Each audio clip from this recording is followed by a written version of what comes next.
Hi everybody, today I'm going to demystify SEO. I'm going to make it so easy for you to understand that you're no longer going to have to cringe when somebody says SEO. The problem with SEO is it's overused and there's so many varieties of it. We call ours hyperlocal SEO, which tells you we're really going to zero in on the areas that we select. And I'm going to show you some examples of what that looks like. Most important, you see, when you deal with most of these companies, they catch you in a weak moment. Like for example, if you've been with the company too long, and I say too long because people get comfortable. Next thing you know, they want to shake it up. I just had a customer do that to me. They were really happy we were doing it for a really long time. Then somebody came in the back door saying, hey, we can do all these wonderful things for you. I know beyond a shadow of a doubt they can't do it. I've been in the flower industry now over 35 years. I know beyond a shadow of a doubt, not even questioning it. I was just shocked that this client was so gullible to try it because the person was shaking in his shoes.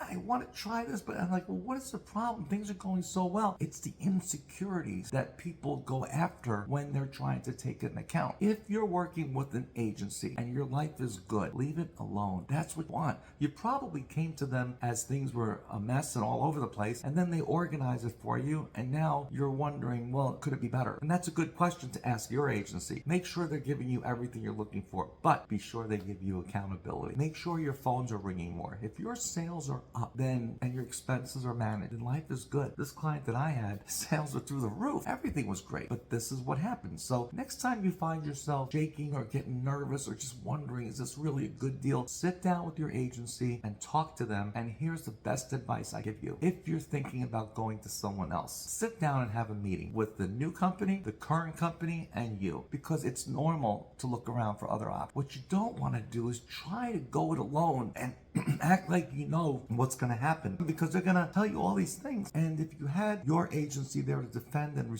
represent themselves, you might get some really great answers that you didn't even know existed. All right, I'm going to go on to this company now called the Hardwood Stop. This was presented to me, and this customer's very frustrated. And I looked at the site. What do you think of this site? As you're watching the video, what's missing on this website? Just this image that I'm showing you right now. What are the two key elements that are missing? Doesn't it look nice and clean? It does. It looks very professional, and the pictures are beautiful. Obviously, I didn't scan the whole page, but the main two items that are missing are a phone number and an address. Google doesn't know where to put these people. Google doesn't know where to place them and who they are, where they're going, where they want to be. How is Google going to know that they should be coming up certain markets? There's a lot of work that needs to be done, but I'm trying to show you is it's a really clean looking website, but that doesn't mean it's effective. And I can show you many websites that are awful, but they rank because they have a ton of content, no images, ugly, but important with their content. It's useful. So now that you see that, see how it could look like. A simple phone number would have been nothing to think about. There's no social links. The social links that they have are broken. Just not a good experience overall. The next thing you want to do is see where you are today and where they say you're going to be and what's it going to take to get there. Let's take a look at Bart's. Bart's a mobile tire repair company. He comes to you. He just sold his business and rebranded himself again. He didn't have a non-compete, so he can come back in the industry. He sold his business. He came back as Bart's. Well, phones weren't ringing. So we start doing this work, and he's paying out all this money. It's a little frustrating in the beginning because you don't know how long it's going to take. Next thing you know, he starts showing up. Take a look at the numbers. Look at his before and after Bart's. He started out in Venice. He is Venice New Tires Near Me. He was 20th place. New Tires Near Me. From September to December, he's now in 11th place. So when you're looking at this report here, you'll see September, and then you're seeing the numbers for December. So he gave us a few months to get things going. Look at the increase. Look at how much he's moved up. That's SEO, because he's not paying for this. He's not paying a per click charge. This is all coming up organic. I'm going to show you also how much revenue organic can earn you as well. Number one, the phones must be ringing more, and your website needs to be converting more as well. So that being said, let's go to the next one. Before and after for a window replacement company. This company focuses on replacement. That's what they wanted to go after. And if you look at this, you'll see our work order here. We have a lot of NR, meaning no rating. Look at where it jumped. When you go on the in Sarasota door replacement, he didn't rank. Now he's number 2. Then you have a couple others here.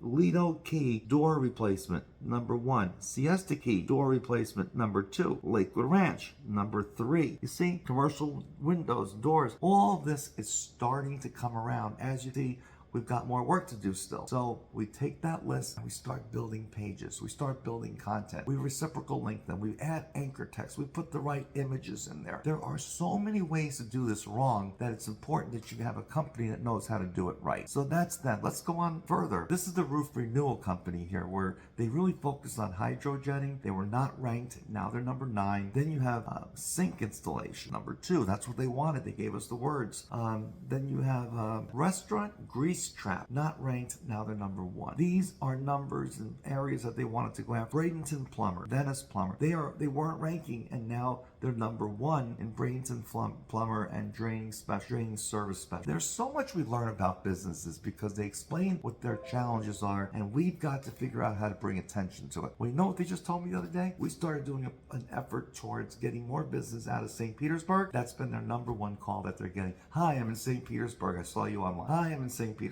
I saw you online. A perfect correlation with the work that we did. Now, let's go into the flower industry a little bit and talk about what local business looks like. Here we have city pages, right? We've all heard about city pages. City pages are the individual towns. For example, I was doing this before they even had a name for it. In Sarasota, I wanted to appear in Venice. Well, Venice is about a 12 to 14 mile ride, and it wasn't where we normally delivered, but we wanted more business there. So I built a page and I talked about Venice. And I did this back in like 2002? 2003. It's continued to evolve, but look at this. In this shop here is in the Milwaukee area, and look at these numbers. For example, West Allis, you show $5,100 for the year, but that's only the web. We all know that it's at least 1-to-1 or 2-to-1 with phone calls. So if they have $5,100, that's a minimum of $10,200 in sales. That cost big zero. They did not pay per click. They didn't pay for any other campaign but us to do the work for them. Brookfield, Menominee Falls, Wauwatosa, these are areas that we built pages for them, and then now there's more areas that we can be dominating. So now that they have what they've been doing really well, we're like, okay, we can do more. They have to invest in that, we have to build it, and then the orders do come. We're doing this also with the SIM program we're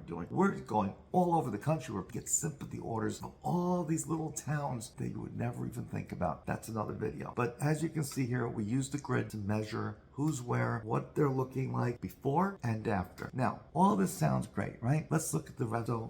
These are, I was telling you, those revenues. Here's more revenue on those pages right here. And that's what, those are orders, impressions, and there's your revenue. All this is like found money for a flower. Now let's look at the last and most important piece, sales. If I show you this one here, you're gonna say, gee whiz, this guy went from $56,000 to $70,000. I mean, that's like $16,000 difference. You're gonna say, my business isn't that big. I'm not that big. You're too big for us. Maybe you're too much. I don't know that you can understand my needs. I'm a lot smaller. Okay, let's go to the next one. This shop is $7,000 to $13,439. That in your range? Wherever you want to be, we can help you because we're going to build what we do. Big shop, same as we do little shop. At the end of the day, the work and the effort is the same. The zeros are added because they're a better market. You want to get more people, you want to go after a larger market. The same work, if you put an ad campaign in Chicago, it's going to work very well and get you a lot more orders than if you were to put it in Mobile, Alabama. My main point is everything you do on the internet needs to be accountable. It needs to show the results of your effort. The shop is committing, the business is committing and paying you to do a job. You owe them a report card. You owe them an analytic to show them this is what we've accomplished for you, and that's what it turned into with sales. So if whoever you're working with cannot show you increased sales, increased coverage, to be able to give you results that you can feel comfortable knowing that what you're investing in is working for you, because gone are the days of the newspaper, the inserts, the measuring all the coupons, and people call you up with their code. It's just not there anymore. You have to understand how to play online. If not, you're missing all the opportunity. No more yellow pages. There's yellow pages online. That's not even as popular as it once was. It's all Google and Bing. And let me tell you about Bing. Bing used to be 5, 8, 10%. It's now hovering between 12 and 15% of the traffic out there is going to Bing. I know most of you are going to say, well, geez, I don't see Bing that much. Remember, that means 80, 85% is Google. So yes, you do see Google the most, but Bing is coming, and Bing does have higher average orders, and they're doing very well. So that is an opportunity for you. Facebook's an opportunity. Now with the TikTok and the YouTube, those are all brand identifiers, and don't underestimate the value of brand. Again, as I've talked about in the past, just do it. If I said just do it, what's the first comes into mind? Nike. I didn't say Nike, I said just do it. In Sarasota, if you said exceeding your expectations, you'd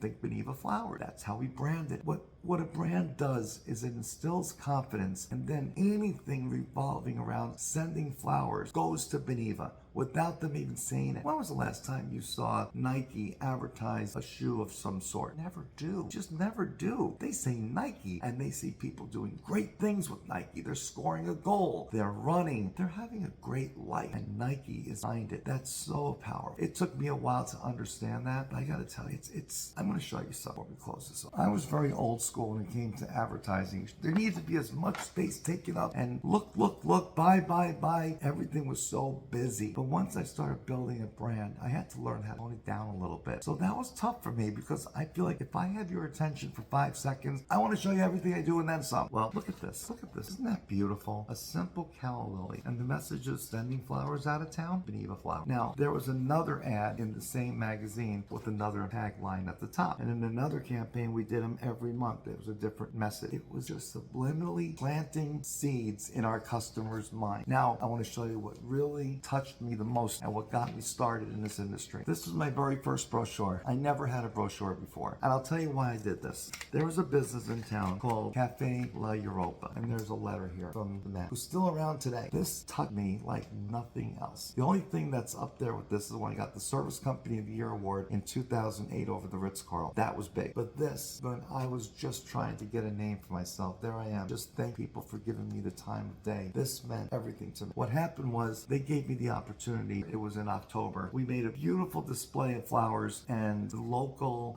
gossip columnist in town, he gave kudos to the big name in town. It was called Mr. Flores. And it's like Mr. Flores did another spectacular job over at Cafe La Europa. Mr. Flores, not only did the owner catch that, he went to bat for us, saying, wait a minute, that wasn't Mr. Flores, that was Beneva. And they said, who's Beneva? That's Beneva. That's Beneva. Nobody knew who we were. We were just a name on a road called Beneva. Well, after 30 years, people started to wonder, what came first, Beneva Road or Beneva Flowers? Did they really name the road after us? Maybe 30 more years we can get away with that, but no. This was my very first marketing piece. I don't even know why I needed it until I got this letter, and I realized, you know what? I'm feeling really good about my brand, and I feel so honored by this letter. I asked the owner, may I publish this in the brochure? Absolutely, feel free to do so. And I did. This was it. Now, obviously, most of you know I went crazy with my marketing after that, but here was a message from me right there. And if anybody would like to see a close-up of this, I'll be glad to send you a PDF if you really care. But exceeding your expectation. That's who I felt I was. Because if you're going to send flowers and you send it through me, I don't want to just meet your expectation. I want to see it. It's a little bit about myself. I didn't want to make this about me. I wanted to make this about you, because I just came onto a new account, and the new account was extremely confused. They didn't know what they were paying for. They didn't know what they were getting. And every time I asked for results, did you see all the numbers I just showed you tonight? Did you think about what I just presented to you? It was exactly what you should be wanting from your agency. We meet with our clients every quarter and we talk to them. The problem is most of them are doing very well, and they're like, we're good, I'm busy, I'll get back to you. They're happy. What can I say? But I want them to understand what we're doing for them, because we don't stop. Even though our customers are happy, we're always looking to see what's new item that's going, what's the new feature, what's the new item, what's going on in the industry that we can apply to our clients and make them even better. So stay in touch. Please leave me a message if you have any questions. There's no such a thing as a stupid question, but think about your brand, because Mr. Florist is no longer around. Exceptional Flowers is no longer around. There was another one, Blossoms, and there's just so many beautiful names. They're all gone. I'm not going to say they're gone because of us. I will say we were dedicated to building our brand, and when people said flowers in Sarasota, most of them associated that with Beneva. And I can give you tons of case studies that people will say, yes, that's true. When I was getting married, a lot of my friends flew in that had flower shops. Said everywhere they went, they're playing golf, they're having dinner. Everywhere they went, they mentioned the flower shop. They said Art Conforti. He said Art Conforti. They mentioned the flower shop. That's what it's all about. Because remember, nobody needs to order flowers. They do so because they want to. Who they choose is up to you. Thank you for your time and listening to this, and I hope you got a lot out of it, because there was a lot of great mess in there for you. you. Call me anytime you want to talk. And if you like copies of some of my manuals that I created in the past for my staff to motivate everyone, I'll be happy to share them with you. Just send me an email and let me know. Please like and subscribe. Stay in touch with this. It's all free and it's all to help you retail better. Thank you.